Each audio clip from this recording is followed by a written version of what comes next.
بسم اللہ الرحمن الرحیم۔ حضور نبی کریم صلی اللہ علیہ وآلہ وسلم کی دعا۔ آپ صلی اللہ علیہ وآلہ وسلم کی خصوصیات میں سے ہے کہ آپ کچھ رات گزر جانے کے بعد اپنے روزمرہ کے کام سے فارغ ہو جاتے اور بآواز بلند ان الفاظ میں دعا فرماتے تھے: اے میرے اللہ تعالیٰ، رات گزر گئی اور بادشاہوں کی حکومت نجات کو پہنچ گئی، ستارے نمودار ہو گئے اور لوگ ایسے سو گئے کہ جیسے ان کا وجود ہی نہیں ہے۔ آدمیوں کی آوازیں بند اور آنکھیں بند ہیں اور تمام بنو امین آرام میں ہیں، ان کے دروازوں پہ دربان بیٹھے ہوئے ہیں۔ اے میرے مالک، تو زندہ پیدا ہے، تجھے نیند نہیں آتی، اونگ بھی نہیں آتی۔ اے میرے اللہ، تو وہ ہے، کوئی تجھے تیرے ارادوں سے روک نہیں سکتا۔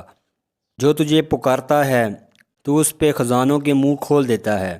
ان لوگوں کے لیے جو تیری حمد و ثنا میں مصروف رہتے ہیں، تو وہ مالک ہے جو تیری درگاہ میں سوال کرے تو اس سوال کو رد کرنا تیری شان نہیں ہے۔ یہ سب کچھ فرما کر اس قدر آنسو بہاتے کہ صبح ہو جاتی۔ وآخر دعوانا الحمد للہ رب العالمین۔